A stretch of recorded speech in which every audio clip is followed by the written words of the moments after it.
And we are live with Kathleen Porter-Magee, the superintendent with Partnership Schools, which is a chain of urban Catholic schools serving urban students. A little bit different than what you would normally think of when you think about private schools. Little known fact that many private, when we say private, we don't mean Sidwell Friends and we don't mean high-end schools. When we say private schools, in the United States at least, and historically at least, you're speaking mostly about Catholic schools. Good morning, Kathleen.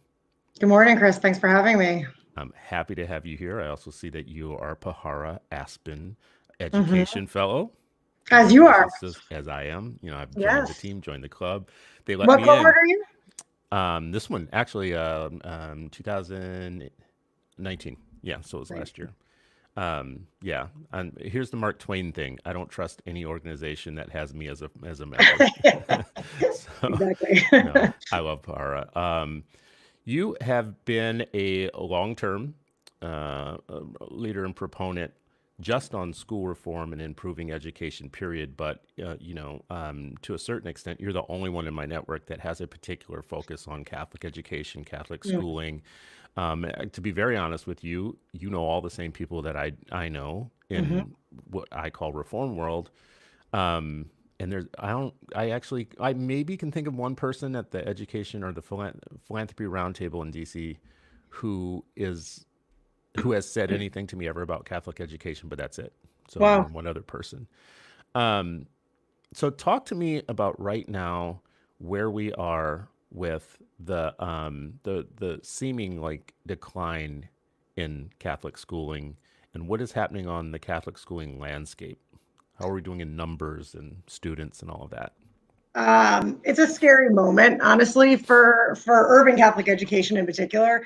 As you said, the American system of Catholic schools, to the extent that a system actually exists, is unique because it was developed by communities to serve communities, which means that it is the only system at scale to serve immigrant communities, poor communities, urban communities, even some rural communities. Most private schools, as you said, were thought of as elite. And there are Catholic schools that are elite, but I think most parish-based Catholic schools, again, were built by and for the community. And the urban Catholic schools, which I feel like were the catalyst for the reform movement 20 plus years ago, are now in significant decline. They have been for many years. And there's a whole host of factors that contribute to that. I mean, the biggest one is financial. Time was Catholic schools were supported by armies of priests and nuns, which was frankly cheap labor. And now it's supported by armies of lay leaders and lay teachers who support families. And so obviously the economics of Catholic education have changed dramatically. But I think can I ask you what happened there?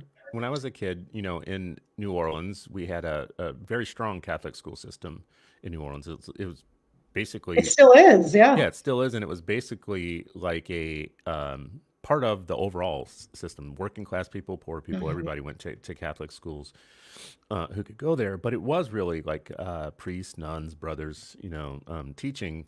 What happened over time? Was there like suddenly a less supply of priests and nuns, or what happened? Why is it so much laity? Yeah, because the decline in religious has been stark. I mean, there just aren't as many priests and nuns. There's a priest shortage, frankly, in the United States.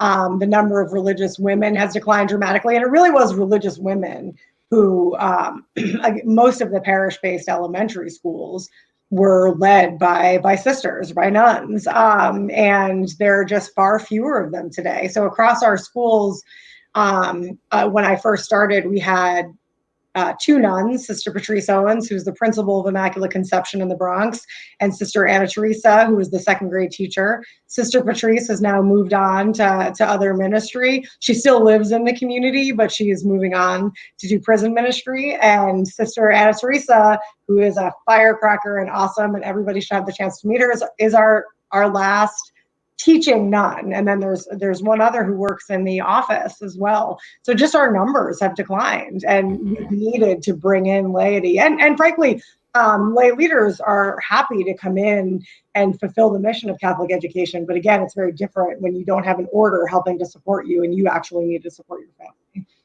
Wow. There's about the same number of Catholic schools. Tell me if I'm wrong in terms of numbers. It seems like there's almost exact same number of Catholic schools that there are magnet and charter schools. A little more than magnet and a little less than charters. I think that is exactly right. And you've seen over the past 20 years, we're now at the point where I should go this way, right? One is declining and one is increasing. So over the past 20 years, the story of charter schools has been one of increase and flourishing mostly. And the story of urban Catholic schools has largely been one of decline. If you're not Catholic in the United States, what's the case for caring if you're not Catholic? So Catholic schools, our schools in New York, so we have 7 schools, 4 in Harlem and 4 in the South Bronx. Just slightly over half of our students are Catholic. In many dioceses and many urban Catholic schools, that it's not even that many. So many urban Catholic schools serve their communities regardless of the faith of those communities. And I always think about, there was a fantastic quote there, this has been a debate among Catholics in the past. And the John Cardinal Hickey in Washington, D.C. was once asked, well, why should we continue to support Catholic schools in the archdiocese, in the inner city of Archdiocese of Washington, if the number of Catholic children is declining? And he said, we don't educate our students because they are Catholic, we educate them because we are Catholic. And so I think from my perspective as a Catholic educator, this is about the church's mission to serve communities. And I think from the parent perspective, what you get in supporting urban Catholic schools in one way or another, one, you get authentic choice. There is something that is fundamentally different about a faith-based education than a government education. And I think it's really important. And it is an education of faith. And I think that brings a different values proposition and a different perspective and a different approach to character education that I know a lot of parents care about, whether they're Catholic or not. And so I think that support for Catholic education runs deeper than the Catholic faith. And I think it's important. I think it's important to the entire landscape of education reform and American education. And I think that everybody who cares about authentic choice in education should care about the story and the decline of American Catholic schools. What do you think is the distinctly values difference that you get when you're in a Catholic school versus any other school? You get an unapologetic focus on faith and values. I think one of the things, I wrote a piece recently for the Manhattan Institute called Catholic on the Inside, which talks about the values and purpose, of Catholic education. And one of the blessings of any faith-based school is that you can unapologetically live the values that you most care about. And so one of the things that's really interesting and that we've learned about how to drive the long-term life outcomes that so many of us in education reform care about, that the way you drive those long-term life outcomes is by having a clear mission, vision, and purpose, and then making sure that you do what you say you do. Right. So you have your mission, but it's not just a statement on the wall. You live that mission in your school community. And I think in Catholic schools, we can do that unapologetically. We can be very clear about what our values and what our purpose is. And then we can put our money where our mouth is in the classrooms. So what would be an example, though, of a value that you can be very clear and explicit about in a Catholic school that you can't be clear and explicit about at PS 123 in New York, for instance? So we can say clearly and unapologetically that we believe every human being is made in the image and likeness of God. You can't say that in the same way in a public school. And I think there's power to those words. We believe as human beings and as Catholic educators that every human being, every child we serve is made in the image and likeness of God. We believe that every human being has dignity, and that affects every decision that we make, from the curriculum we choose to how we approach discipline. It is infused in everything we do. And I think that statement of purpose, I don't have to put any I don't have to put any boundaries around that. I can just clearly say every child is made in the image of likeness of God, and that's why we believe what we believe. That's why we do what we do. I actually think that was just a very beautiful thing, like to be able to say to kids, my church says, every person has unsurpassable worth, and I always relate it to children. Children have they're born with unsurpassable worth given to them by a mighty God is kind of like a thing I say all the time, because I just want I want a vision statement that kind of consolidates all of my beliefs into one. That's what I believe. If I'm going to do child justice work, it's going to be because I have a system of values that tells me that their worth is above all. So I have to absolutely work for it. Someone just put in the comments that this is Toya, says, to me, it was the religious aspect, morals, and values, but my son received those same values at a charter school. And Toya, if you're listening, I would ask, was your charter school able, though, to relate it to God and, to faith and to the Lord? That was what was behind the question I was just asking. You can teach secular values that are like, respect everybody, and the golden rule, treat others as the way you want to be treated, or the platinum rule, which is to treat others the way that they want to be treated. But there's a sense that something really is still missing if you remove all of the faith aspect of this. I have a question for you about the way that the money works and the funding, because education doesn't work without money. It doesn't work without funding.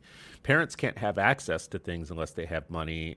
But in terms of the political economy, the education economy, money is what makes people really medieval with each other. Like systems get really well crazy. said. Are you? Where do you fall down on the thing about public money and private education and separation of church and state? Where do you land on that? Yeah, I'm an unapologetic believer that the money should follow the child. That I believe that parents, and this is again inherent to what we believe as Catholic educators. Parents are the first teachers of their children, and that is a position that demands and commands respect. And I believe that as a society, education is a common good, but that education should be guided and driven by the parent. And so I think that the money should follow the child. I get also working in Catholic schools, I get that things get messy when the government starts to fund religious institutions. Things can get really messy really quickly. That's something that we can sort out in the public square. But I think that to take away a parent's right to choose and direct the education of their children is to take away a fundamental right. As a mom, I can't imagine not being able to choose to raise my children in the values that matter most to me and that are forming. I have 3 children, and are forming them to be the young men and women that I want them to be in life. And so, yeah, I absolutely think that that public money for private schooling, including faith-based schooling, is a right. And it's been something that Catholic educators have been fighting for more than 100 years. The history of fighting for the right to educate. It's really the history. I won't go too far down a rabbit hole here. I know where you're going with it, though. Yeah. I want to hear it. I want to hear this. So let's go. But the whole history of Catholic education in America is a history of fighting for the right to educate your children as you want them educated.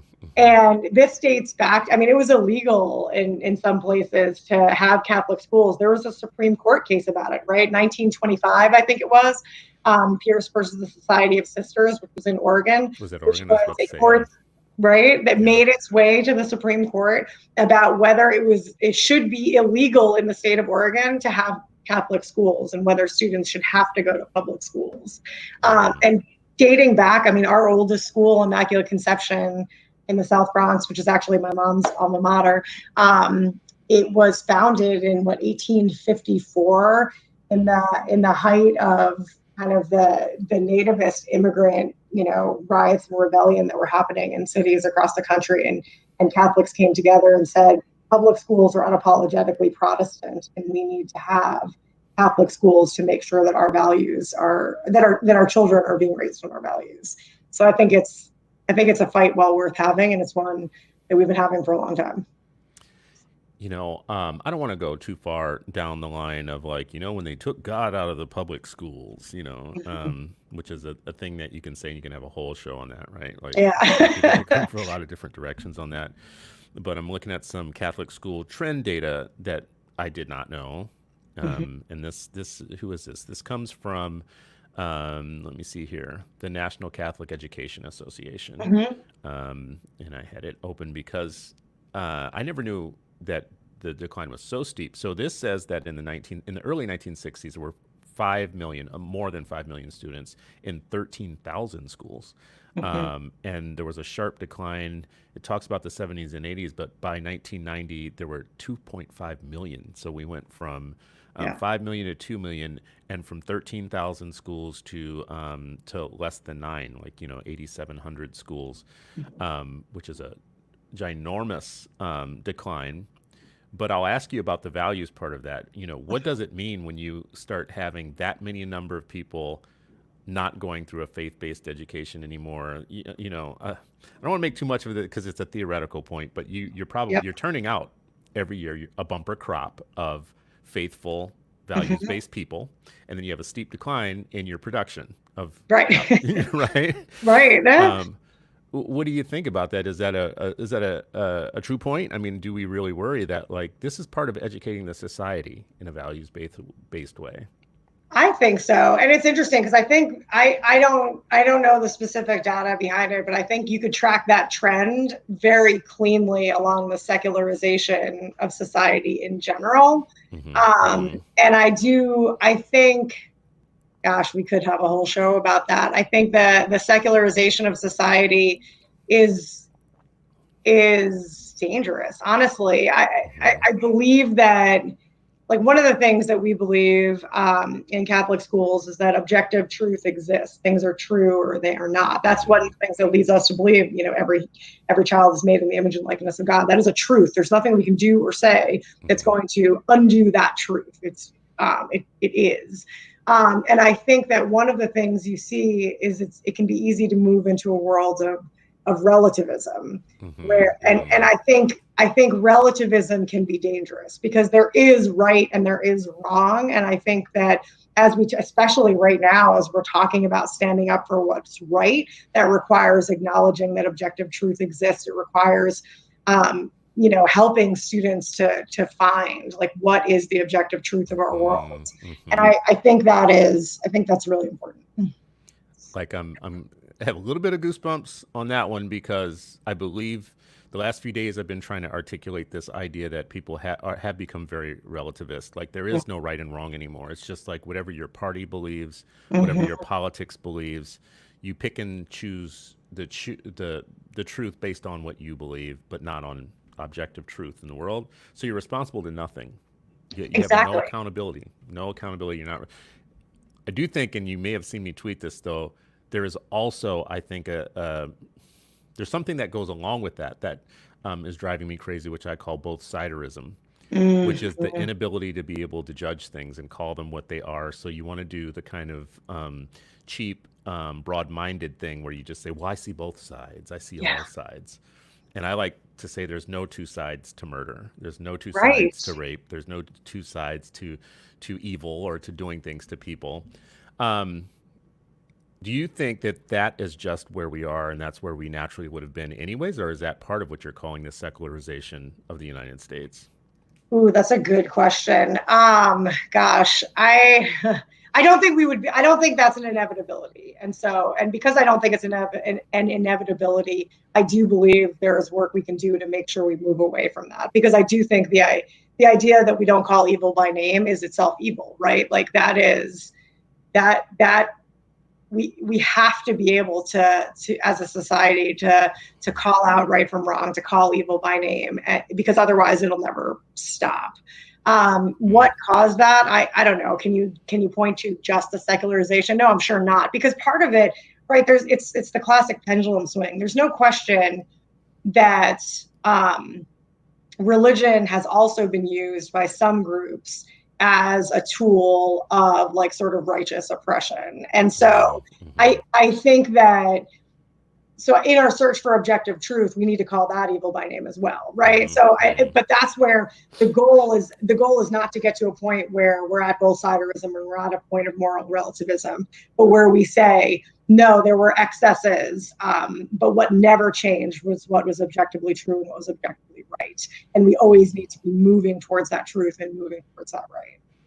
I think many people watching or listening would not agree with me when I say this, which tells me that it's controversial to believe that that there is a place for faith and explicit teaching of values, but it's very hard to do in the common school, the school that is supposed to serve everybody. And my values might not be your values, even religiously speaking. Like a Baptist school and a Catholic school are going to be, very different. Absolutely. There's a group in Texas that I want to ask you about because I don't have many theology-based reform friends, but there's the group called Pastors for Texas Children. They're expanding now, so they have a group called Pastors for Oklahoma Children and Pastors for Kentucky Children. They're very aligned with the Network for Public Education. They're making a very bizarre argument that religious people have a mandate to not fight for religious education funding, that it's actually that God would want us to put all of our eggs in the public schools because it's the common good. And God believes in the common good. And they're gaining steam. They have religious people. One of their arguments between Catholics and Baptists is, well, we don't all agree that on the same thing. So I wouldn't want your Catholicism to use the state to have it outweigh my Baptist beliefs or whatever. It's a bizarre claim, but it does make me think of, where are the Catholic advocates? There are a good number of people that were educated. Even if they weren't educated in Catholic schools, they were educated in Catholic homes, but I don't see them showing up. I don't hear like a voice to say, no. On a theological basis, everything I just said is a lie.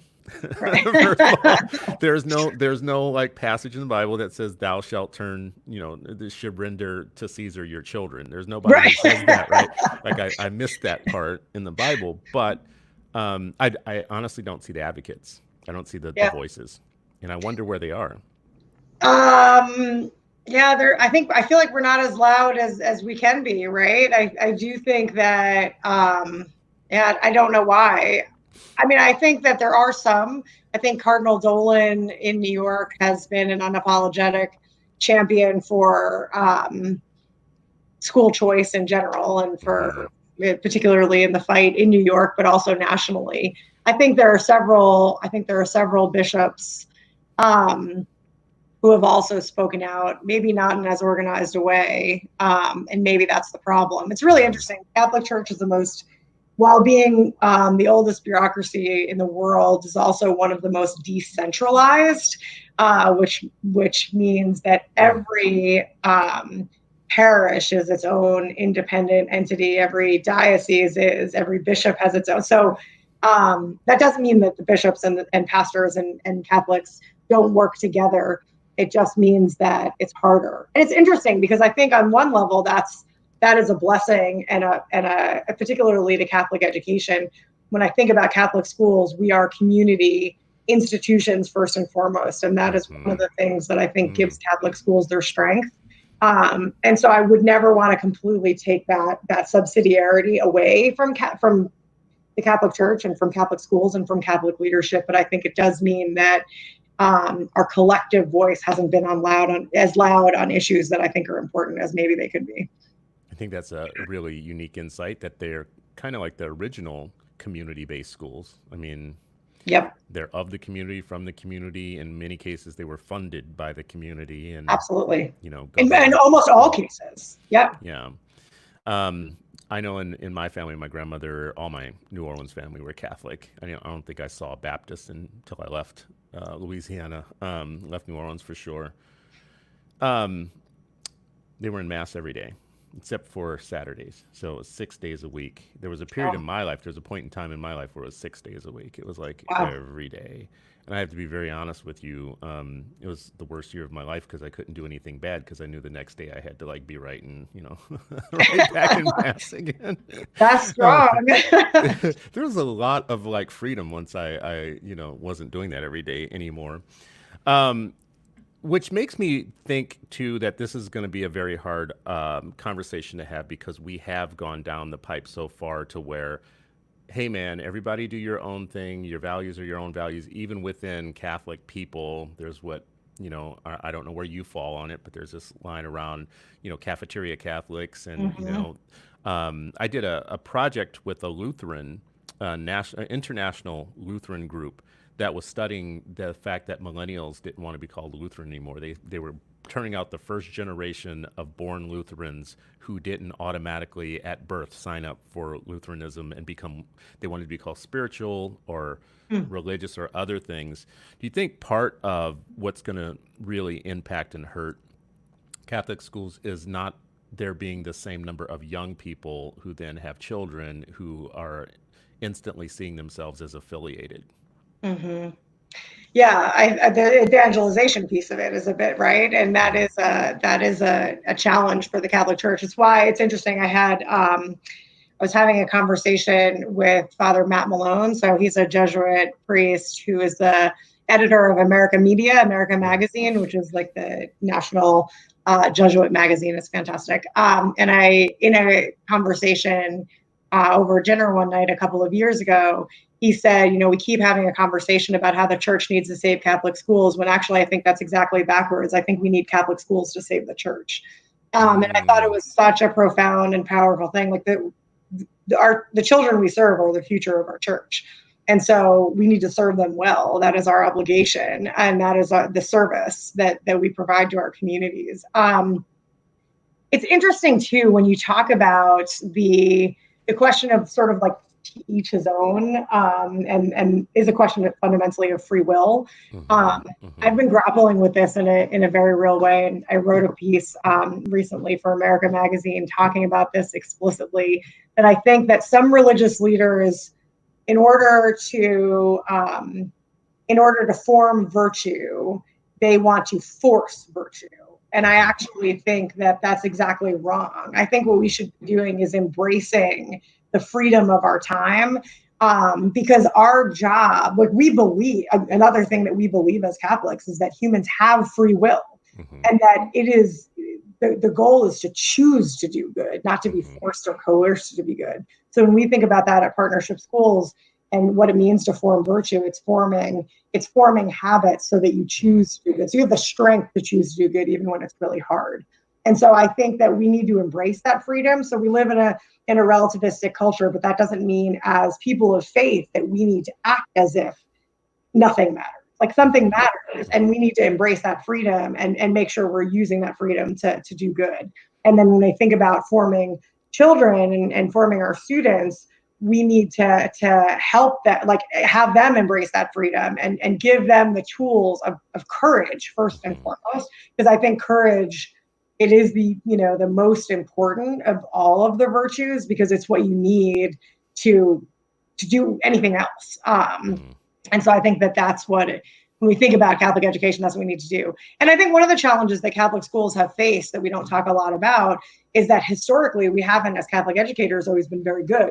There was a time, and I think this was a lot at the height of when you talked about the 1960s, which was the pinnacle of Catholic schools in terms of numbers in America.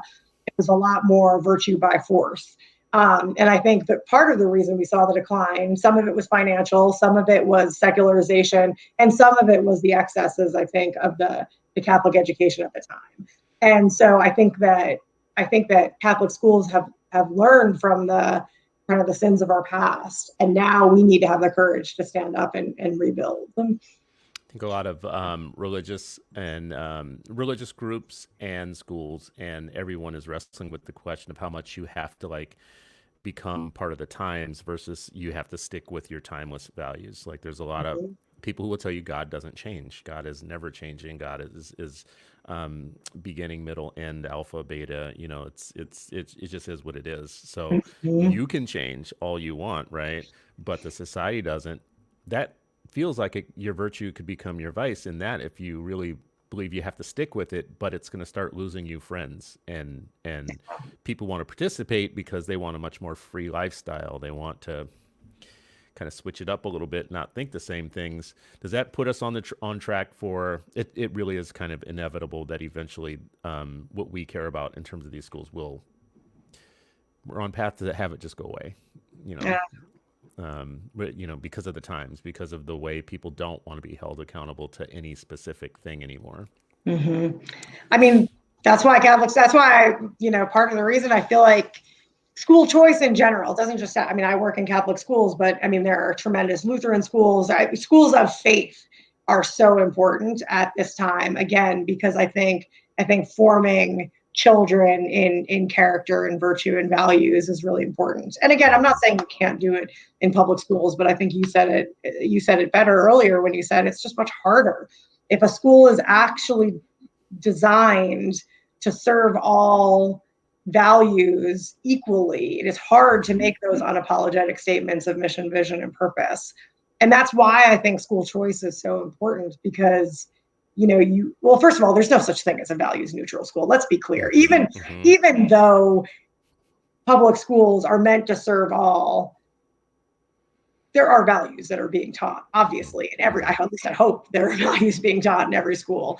And so there's no such thing as a values neutral school. But sometimes I think the compromises you have to make to give the appearance of neutrality end up compromising. Well, let's be real about this for a second too, because I always get annoyed with public school advocates on this one piece. Public education is meant to serve all. Like every Yeah. child in America is meant to be served by their government, to be trained up in how they can live in life, how they can succeed, how they can decode the world, how they can read, how they can have Mhm. just the basics that you need to be a citizen and enjoy somewhat of a meaningful life, right? So there's money in public education to make that happen for everybody. Public schools, there are 14,000, maybe 15,000. I don't know how many public schools there are every one of them is vastly different than the others. Many of them are very racially redundant, homogenous, economically redundant, and homogenous. This idea that all public schools are franchises of the same thing and they all look alike and act the same way. The values in a suburban district school versus the values of an urban district school versus the values of Park Slope in a public school. You know, like we can't keep pretending that Beverly Hills High School and Compton schools are the same thing, right? Right. That's not one system. Those are two entirely different systems. So, of those systems, when we talk, I want to narrow down to urban, because when hmm we talk about Catholic schools, I believe it's roughly half or a little more than half are suburban, and almost a similar number are urban hmm Catholic schools. But that's a different animal, right? Yeah. Like, so those are very of color, serving Yep. very Black and Latino populations. Here's a number I did not see. We talked about the money earlier in this report. It says that the average per pupil cost is $5,900. You know, a little more than that. So let's just call it 6K, right? Mhm. This says that based on the average public school per pupil cost of $11,454,000, Catholic schools provide more than $21 billion a year savings for the nation. Yep. That is outstanding. So we always think about elite. When I said earlier, this is not always Sidwell friends. You know, Nope. a 60, is this the number that you stand by? It's about 6K, the mean Yeah, the cost. mean Yeah. is, yep. Urban is yeah, depending on where you live. So ours at partnership schools in New York, we're about 11,000 per Yeah. pupil Yeah. compared to 24,000 for the public. Yeah. What? What? Wait. Yes, Wait. sir. This is New York? Or is In New this York. Yeah. New York City. say this again? New York public schools, the per pupil is 21? I believe it's 24 now. 24? 24,000. Yeah. Wow. Yeah. So tell me where the problem is. So the tuition, so first of all, parents, this is an option that parents want and choose. Second of all, many of them don't choose it because of God. Let's be real. Many of them choose it because they want a smaller, safer environment. Mhm. for their kids, right? Which is Yep. a totally valid reason to pick a school, right? Like if Yep. the only reason you pick it is it's smaller, it's more under control, and I Hmm. don't have to worry that my kid's going to come home with the black eye every day. That's a valid That's a reason. valid reason. It's a Absolutely. valid reason, but it's also cheaper, right? So you Yeah. have the moral, the parental support of it, and the cost is better. So where's the problem? I don't think there is one, right? I agree Yeah, completely. We've yeah. solved all of the problems, I feel like, right here. Yeah, What? no, I mean, I think it's a fight. I mean, so New York, we don't have any.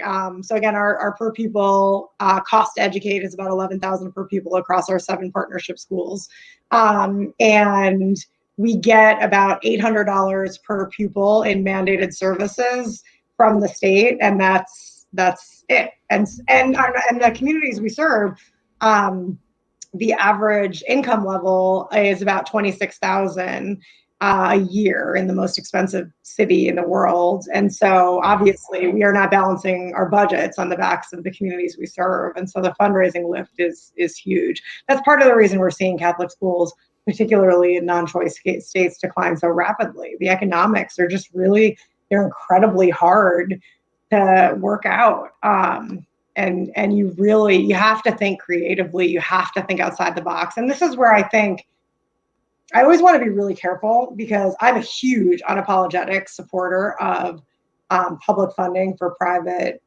schools. Like, I'm a huge believer in school choice. mm-hmm, I think that is mm-hmm. huge. I also believe that as Catholic educators and as Catholic leaders, we need to get creative real fast about finding a path to sustainability for our urban Catholic schools. So I think it's a both and. I don't think we should be sitting back and waiting for public money to save us. Both What because in New prevents? York, yeah. I'm sorry. What prevents Catholic schools from charterizing? Well, we would. I mean, so that is a complicated answer, right? Mm-hmm, So I think a couple of things. So one, if we became charter schools, we would be public schools. We could no longer teach our faith. Period. mm-hmm, There is mm-hmm, no such mm-hmm, thing mm-hmm, as a Catholic charter school. That's mm-hmm, exactly mm-hmm. the point. Your private school kind of status is what grants you the freedom to be able to teach your faith through and Okay. weave it throughout the school day. There are some experiments with secular charter schools that have kind of a wraparound faith formation program that have sprung up. I worry about them personally, because I think that as Catholic schools, I feel like we can't just take our faith and put it around the outside. I think in order for it to actually drive the outcomes that we want for our children, it has to be something that is infused. I wouldn't even know how to separate it, honestly, but it has to be something that's Mm-hmm. infused throughout the day. I would also say from a school choice, just advocacy perspective, just taking off my Catholic school leader hat and putting on my education reform hat, I wouldn't want to entangle those two things, because right now, one of the things that has driven the growth of charter schools, which I think has been a net positive for urban communities, has been the ability to be able to say and mean that we are authentically public schools. We are publicly funded. We are public schools, privately run, but public schools, because we do not explicitly teach things like faith. Mm-hmm. And so I think we don't Independently want to go run. through lines. What's that? Independently run. Independently run. Thank you. Because that Yes. word, Good word. Yes. yeah, that word private to me is a loaded term meant to make the public dumber, I think, in some cases. Not when we use it, but I do believe there's a group of people in the United States that want that to be the word that you use with the public that's unsuspecting, that don't know the deeper Great meaning of point. things, you know. Someone here, Toya, who's a very good commenter today. I love my people in the comments. I really do. The people who comment Yeah. every day on this show actually give me so much to think about. And, most of the time I have to do it later when I can read. But Yeah. Crystal Ray, we haven't talked about Crystal Ray at all. Yes. But the model of Cristo Rey, which is for people who are listening, it is a syndicate of schools nationally that I know we have them, ones here in Minnesota that run the same way as the others in other places, but they offer kids a way to work off their tuition too, and to have early access to employment and to see kind of employment environments that they normally wouldn't see or have access to. Like you have to be somebody's, have to have an uncle somewhere and get an intern job to get some of the insight that some of these kids are getting. Um, I'm wondering if we have a different angle and a different pitch to urban communities than we do just like the writ large community. You know, if we can start talking about in terms of outcomes and jobs and not just standardized tests, because someone is watching. I know that if Corey DeAngelis is watching, he's going to want me to ask you about how important standardized tests should be as the thing that we sell these schools on. So let me ask that question just to get that out of the way. How important do you think standardized tests should be in how we sell urban Catholic education? So should be is a dangerous question. So I'm gonna take the should out of the question and answer it a slightly different way, but then we can come back to the should. Mm-hmm. I think so. As a leader of 7 Catholic schools in one of the most competitive charter environments in the country, I think that being able to compete on the same terms as the charters is actually critically important. And so we unapologetically take the state tests, and we are very proud. So when I first joined as superintendent of the partnership schools, so Catholic schools in the state of New York have been taking state tests for years. I mean, I grew up in New York in the 80s, and we took the New York State Regents. And so there's a long history of this that predates the current reform era. So when I took over as superintendent of partnership schools, the average performance in our Catholic schools was about 22% of our kids were passing ELA and about 17% were passing math. So it was low. They were doing lots of other things well, but in terms of just educating in core content areas, our results were unapologetically low. And so I am very proud that in the time that we've spent there, we have more than tripled the passing rate of the math and more than doubled, almost tripled, more than doubled the passing rate at ELA. We now beat state, city, and overall charter averages, and our gains, outpace some of the highest performing charters. I think it's really important for us to be able to say that, because I believe without hesitation and without equivocation that the education that we provide in our 7 Catholic schools is better than the education you can provide elsewhere. And if I need to communicate that on terms that are sort of common to from a parent perspective, that are common to some of the other schools they're considering, I think that as Catholic educators, I think we need to do that. I think it is equally important and mission critical that doesn't become the North Star against which we judge our performance. And it is not.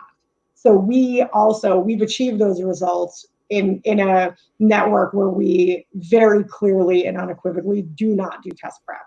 So we can say that those are the results, are the authentic representation of the teaching and learning that's happening. We don't, I remember one of the first things that we did 6 years ago was get rid of, test prep books that existed in the classroom, because I didn't want any part of them. I wanted our results to reflect authentic teaching and learning. Mm-hmm. And so the question of should we communicate our results by test scores? We shouldn't only communicate it by test scores, because there's a lot else that matters, at least as much, if not more. But that doesn't mean that test scores don't matter at all. And so I do think competing on equal terms is important, particularly as we like to preserve. My conservative friends won't agree with me on this, but I believe it was all about test scores, as long as there was the thought that private schooling and charter schooling and everything was going to do better than district schools in every case and in every way, because the public schools were just so bad that, of course, whatever happens. And then when it came, when the news came in that it wasn't always that way, that there was, then it was, we're not so sure about all these tests. It just, I don't know. Like, they used to be really important, but I think they're less important than they are now. Yeah. I'm making fun of them. I'm making fun of them because they deserve to be made fun of for this particular thing. But I do think that because they're running away from test scores, they are actually unearthing things that I think are very important too. Mm-hmm. So if you have a school, for instance, that's safer, smaller, more under control, has fewer incidents of really problematic behavior. Parents choose schools for a lot of different reasons. Those are some of them. Corey DeAngelis, the work that he's been, doing shows a lot of other things too, like later life outcomes that can't be predicted by the tests, right? Yep. You can't overlook the networks that you form when you're in some of these schools, and Absolutely. the later life opportunities that come out of that. He's found some really interesting things about teen pregnancy and crime, like and employment. So even though the test scores aren't as much better, I think it's valid for them to raise that research. I am still very cynical on why they do it, but I'm not going to give them too much of a hard time about that. So your basic answer on that is you do care about test scores, but it's not the thing you lead with, and it's not the end all be all. It's not everything we should use to sell. I should have said this with the pastors for Texas Kids. One of their arguments was that when you do start doing the testing and you put that on private schools like Catholic schools or religious schools, you're introducing government into private schooling. I think you have frozen, Kathleen. Look at this picture. I feel like you're frozen. I didn't even notice. Well, for my listeners and commenters, I'm hoping that Kathleen will be back on again soon. It looks like she froze and had some internet trouble. So let me go through some of the comments. I do know that Toya had a comment in here where you were saying, Toya, that the reason that you are saying so much and commenting so much on this show today is that you spent a lot of money on Catholic education, and it turned out that your students, your kids, graduated lacking basic skills, which to me would be a problem. That would be a very big problem. And I don't know how big your investment was and how many, but it's so interesting how you can have different experiences. So also I think Colleen Cook in here said I paid $6,000 a year to send three kids, exclamation point, multiple times to Catholic school in Illinois, and it was the best $6,000 a year I ever spent, which is, Colleen, a great deal. I think locally here right now, the lowest that we could get for one of the Catholic schools that we took a look at one time was $6K each. So with three kids, it would have been, close to $20K. And that was on the very lower end of, with some sliding scale stuff happening. So, if you got it three kids for $6K in a year, I'm agreeing with you. That's probably like one of the best deals that you could ever get. Toya says all these kids went to Catholic grade school and couldn't even get into private Catholic high schools because of price. Scholarship was the only way in order to pass the test. We found an after schools program to help, which meant that basically it wasn't a foregone conclusion that because you had went to Catholic elementary school that you were also going to be able to get into Catholic secondary school. I should say this too, when we were talking about the money earlier with Kathleen, the median costs for elementary school is $6K. It's like $5,900.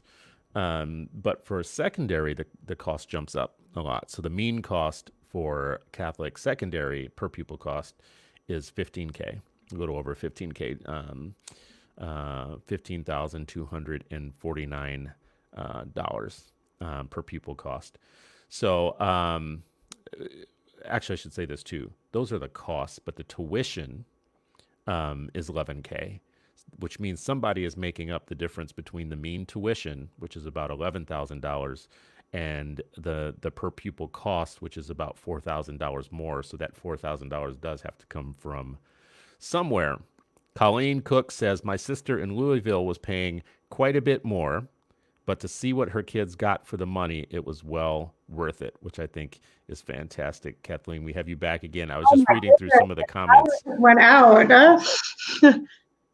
Did you say the power went out? What's that? Did the power go out? Is that what you said? Power went out completely. I was like, oh my goodness, now it's like never happened to me. Well, don't worry about it. I was actually reading through some of the comments here, and there's a dynamic where in some cases people had an experience of paying the money, putting their kids in Catholic schools and not coming out the other end with the skills that they needed to necessarily get into Catholic secondary school. And I was just noting that the cost of Catholic secondary goes up quite a bit from the cost or the tuition. So the mean parish tuition of elementary is $4,800. The mean secondary tuition is $11K. a little over 11K. So I don't know why that is. Maybe you have an answer for why that is, but definitely for elementary, it feels like it's more affordable and it's something that's within reach of working class families. And then when you get to Catholic high school, it feels like things might change for you. Yeah, Um, high schools are way more. I mean, just running a high school is more expensive. I think that's part of it. So the economics, if they are tough in elementary schools, they get even more challenging in high schools. There is still a distinction, right? There are still, just like there are parish based elementary schools that are more affordable than kind of elite private. There are also diocesan Catholic high schools, which tend to be more affordable than elite Catholic high mhm, schools, elite mhm, more like private high schools. And so there still is that distinction, but it's true that even the diocesan high schools are more expensive. But it's more, and again, I'm thinking in New York terms. So, it's more like if, a private Catholic school starts to look more like a traditional private school of maybe, 20,000 plus, whereas a diocesan Catholic high school is more in the range, the tuition of, 12,000 plus. So mhm, it's still cheaper. But that's why one of the things that we do at the partner. So I guess there's two parts to your question. One is our parochial schools preparing their students academically for the rigors of high school and beyond? mhm, That's an important question. And then there's a second question, which is the affordability question of Catholic education beyond eighth grade. Both are critically important. And when we get back to how do we judge our success, not by test scores alone, one of the things that we look at the partnership are our high school placement results explicitly. So we have a high school placement program, and we look to really help every single student that we serve get into their best fit high school and to get access to scholarship support so they can afford it. So um, through that it's similar, I guess, to high schools and their college prep programs. And so what mhm. we're trying to do is help our students be prepared for academically and then access scholarship support. So this year, our graduating eighth grade, we broke a record and they earned more than $3 million in scholarship to attend some of the most elite high schools, Catholic and private, around the city. And I think that's an incredibly important metric of success because, to the point that one of your commenters made, our job is not done in eighth grade, nowhere near. Mhm. I think, the extent to which that's a problem for all schooling, to be very honest with you, middle school is a problem in the United States, period. Mhm. And the Middle School Association, I should try and get someone here one day to talk about that. I don't think people know the extent to which middle school is a hot mess. In all of public education, it's where all hell breaks loose for many populations of kids, and things go south for many of them. And then high school, you see it shake out when you get there. Christina Laster says maybe you can ask the guests if it's ideal for higher ed Catholic university alumnus to start helping fund the primary and secondary Catholic education in our areas. Many of us donate to the university. Why not for the lower grades? Just thinking. That would be amazing. I think that would be great. And I think creating a partnership between universities and particularly urban Catholic schools could be really important. I think they're experimenting with some of that in Boston, I think it is. Hmm. And there is a partnership between one school and Boston College. But I think we can go way, that's exactly the kind of creative thinking that we need to preserve urban Catholic schools. Let me ask you a question about school reform funding and money. So, you know all the same people I know. Again, I just want to keep saying this.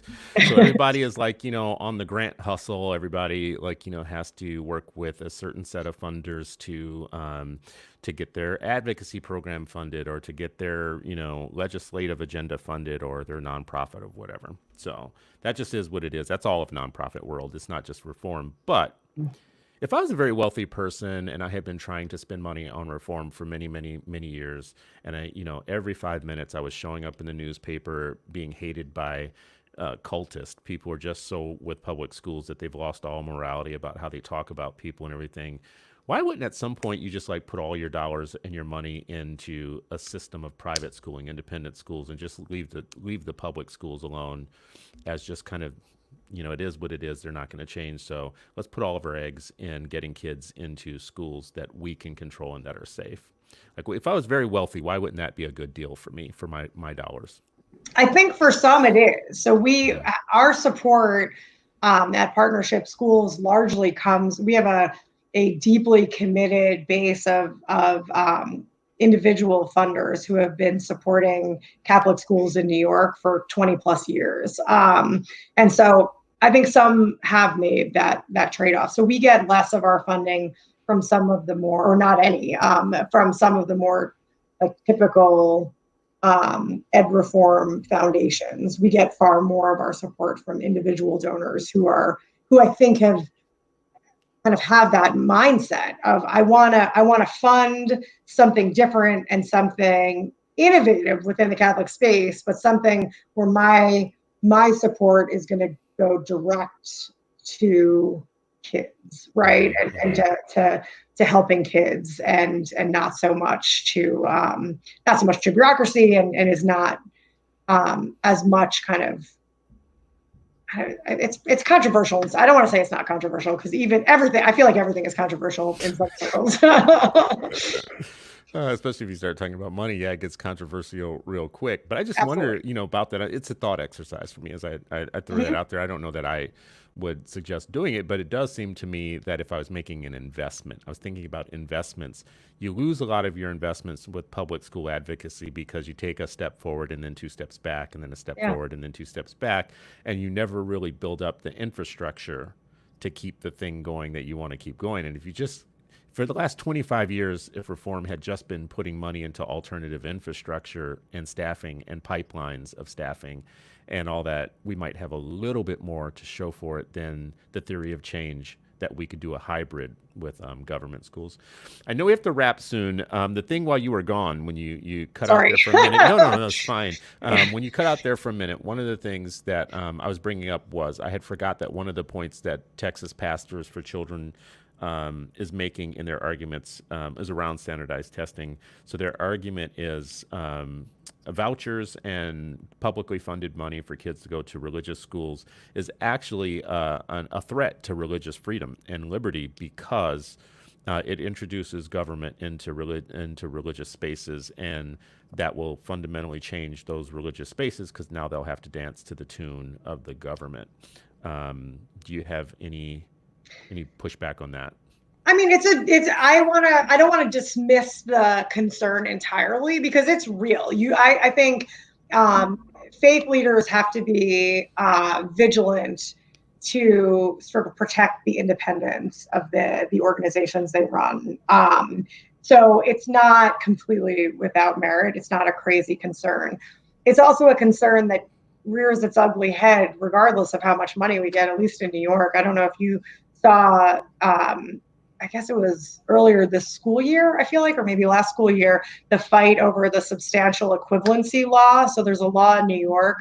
It's an old law that's, I think, just maybe never been enforced, that requires private schools to provide a substantially equivalent education to the public schools. Now, we think we do better, so we're not worried about that. But the way that they were going to start enforcing it was by coming in and overseeing our schools and making sure that our curriculum was substantially equivalent. And that starts to get really messy really quickly. And that's in a state where we don't have vouchers or tax credits. So that vigilance is warranted, but I think that it's something that it's something that we have to be vigilant about, regardless of the state of vouchers and tax credits. I also think it's an area where faith leaders, particularly faith education leaders, need to step up. I think it is very easy to say we're just not going to take public money because we're scared of the entanglement, rather than stepping up and saying, like, here is a way that we can embrace transparency and accountability while staying independent and true to our faith roots. And so that's one of the things that we're trying to do as well. So we're just closing out the second year of what I've probably terribly started to call the Catholic School Accountability Project. What we're trying to do is develop a transparency or accountability tool that does weave in academic indicators, but also weaves in indicators of faith and character and values that we care about, and provides a dashboard to help us evaluate and support our schools, but that also could inform an accountability system that was tied to public funding. So I think it's one thing to say, well, I'm just not going to do this because it's too complicated. It's quite another to step up and say, this is complicated and here's how we can do it well and in a way that doesn't compromise our values. Mm-hmm. As we close out, I want to say this has been great for me because it's one of the rarer conversations that I'm going to have. I talk a lot about, race and Black education and the freedom that we have to choose and school choice and all of that. There are very few people that are talking about religious education as one of the ways. I mean, traditionally, people of color, as I said, in Louisiana, in New Orleans, for instance, the Catholic schooling system is as powerful and big as the public schooling system in some ways. I know most of our city leaders and mayors and city council people and anybody doing anything, and the people who have houses in uptown New Orleans right now, probably most of them went to, Jesuit or Brother Martin or Corpus Christi, St. Aug.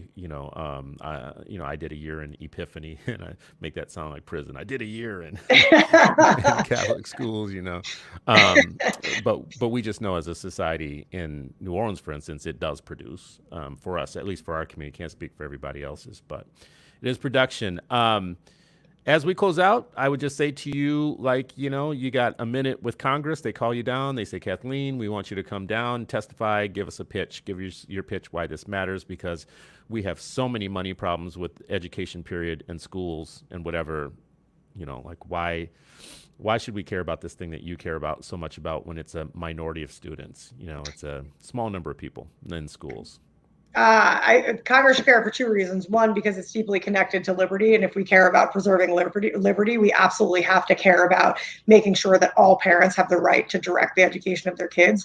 And also because if the private school system were to collapse, the public school system would collapse very quickly afterwards. Because as you said earlier, we are actually saving taxpayers billions of dollars a year. So it is a smart play economically, in addition to being a very critical and important way that we preserve liberty.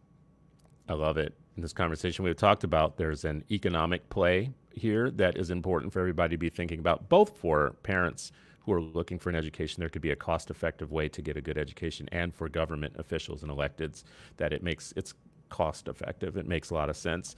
There's also a moral and a practical. The moral is around making sure that you can have the freedom to actually instill the values in your kid that are your home values.